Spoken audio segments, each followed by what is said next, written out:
Welcome back. Welcome back to the second class on process writing. Here you see the question is on mango pickle. See how the clues are given. Buying or collecting mangoes, sorting and removing rotten ones, cleaning, cutting into pieces, so on and so forth. তাহলে খেয়াল করে দেখো ক্লুজগুলো বা হিন্টসগুলো দেওয়া আছে ভার্বের ING form ব্যবহার করে। এবার এটা ছাড়া আরও কিছু জিনিস আমাদের খেয়াল করতে হবে। যেমন যে কোনো প্যারাগ্রাফ রাইটিংয়ের ক্ষেত্রে there should be at least one sentence on introduction and another on conclusion. অর্থাৎ ভূমিকার জন্য একটা বাক্য, উপসংহারের জন্য আরেকটা বাক্য লাগবে। যেহেতু বেশিরভাগ প্রসেস রাইটিং কোনো খাবার নিয়ে আসে, খাবার বা পানীয়, আমরা এভাবে লিখতে পারি বা শুরু করতে পারি, tea is a popular drink, mango pickle is a tasty food. কিন্তু যদি ধরো স্কুল অ্যাডমিশন নিয়ে আসে, নিশ্চয়ই সেখানে বলবো না school admission is a popular food, কিন্তু বলবো school admission is a regular process বা is an important process for every school. Second সেন্টেন্সটা কী হতে পারে? Introductory sentence. It is interesting to know how we can make mango pickle, or it is interesting to know how mango pickle is made. It is interesting to know how tea is made. It is interesting to know how school admission is done. এবার পরবর্তী পদক্ষেপগুলোতে আসার আগে বুঝে নিতে হবে যে কতগুলো linker আমাদের খুব প্রয়োজন হয়।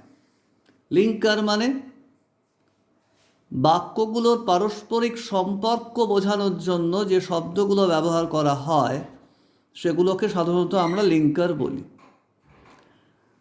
ধরো চায়ের ক্ষেত্রে প্রথমে জল গরম করা হয়, প্রথমে বোঝানোর জন্য দেখো একদম ওপরে লেখা আছে অ্যাট ফার্স্ট বা ইনিশিয়ালি আমরা ব্যবহার করতে পারি। এর পরপর যে বাক্যগুলো আসবে সেগুলোর জন্য then, after that, hence, thereafter, এছাড়াও আরও কিছু নিশ্চয়ই তোমরা শিখেছ, সেগুলো ব্যবহার করতে পারি। সাধারণত এগুলো বাক্যের শুরুতে বা বাক্যের শেষে ব্যবহার করা হয়। যেমন ধরো at first water is boiled বা water is boiled at first. Tea leaves are dropped into water after them, after that, sorry. এখন এক্ষেত্রে যেটা মাথায় রাখতে হয় যে কখনো কখনো কিছু কিছু প্রিপোজিশনে কিন্তু আমাদের লাগে। দুটো প্রিপোজিশনের ব্যবহার সবচেয়ে বেশি, একটা হচ্ছে ইন বা ইনটু, আর একটা হচ্ছে উইথ। ইন বা ইনটু বা উইথ কোথায় কোথায় লাগবে? যেমন ধরো water is poured into a pot, tea is poured into cups, আবার the stone is smashed into powder. এখন অর্থাৎ ইনটুর ব্যবহারটা কি হলো? কোথাও ঢালা হচ্ছে, কোথাও রাখা হচ্ছে, সেজন্য রাখার ক্ষেত্রে ইন, কোথাও ঢালা হচ্ছে তার জন্য ইনটু। আর ইন্টু কোনো কিছুকে কোনো কিছুতে রূপান্তরিত করা হচ্ছে বা পরিবর্তিত করা হচ্ছে, সেক্ষেত্রে ইন্টুর ব্যবহারটা খুব জরুরি। এছাড়াও ফ্রম লাগে।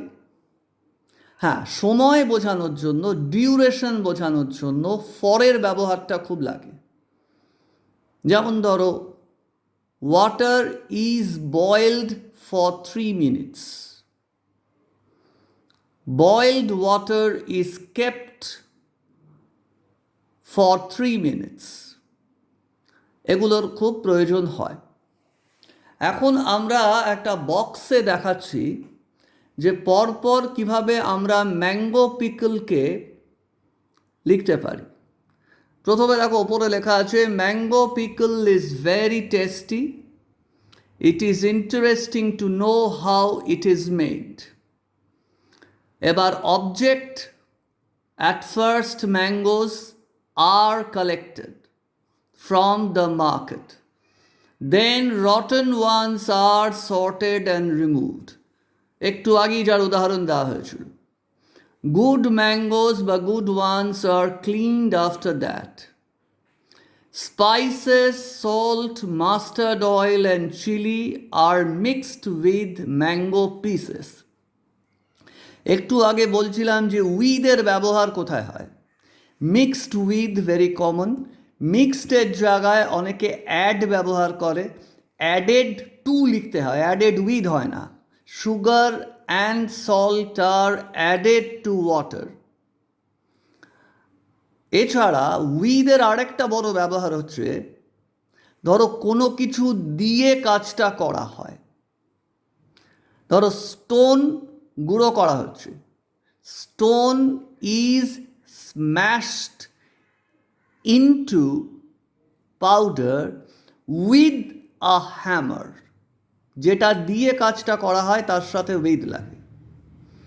এবার দেখো, the mixture is kept on a big flat container in the sun, at last it is poured into jars. এবার খেয়াল করে দেখো ভার্বের যে জায়গাটা, এখানে বেশ কিছু ভার্ব আমাদের কাজে লাগছে। যে ভার্বগুলো হয়তো এখানে হিন্টসে আমাদের দেওয়া আছে, কিন্তু যদি ছবি এঁকে দেওয়া থাকে তাহলে সেগুলো থাকবে না। বা কোথাও কোথাও ভার্ব হয়তো ব্যবহার করা নেই, বুঝে নিতে হবে। সেক্ষেত্রে প্রসেস রাইটিংয়ে যে ভার্বগুলো আমাদের কাজে লাগে সেগুলো আমাদের রপ্ত করতে হবে, এবং তার থার্ড ফর্মের বানানটাও, শুধু জানলে হবে না থার্ড ফর্মটা, তার বানানটাও কিন্তু রপ্ত করে নিতে হবে। কারণ অনেক সময় দেখা যায় থার্ড ফর্মের বানান ভুল হওয়ার জন্য নম্বর যায়। প্রসেস রাইটিংয়ের দ্বিতীয় লেকচার আমরা এখানে শেষ করছি। শেষ লেকচার আমরা একটু বাদেই শুরু করব।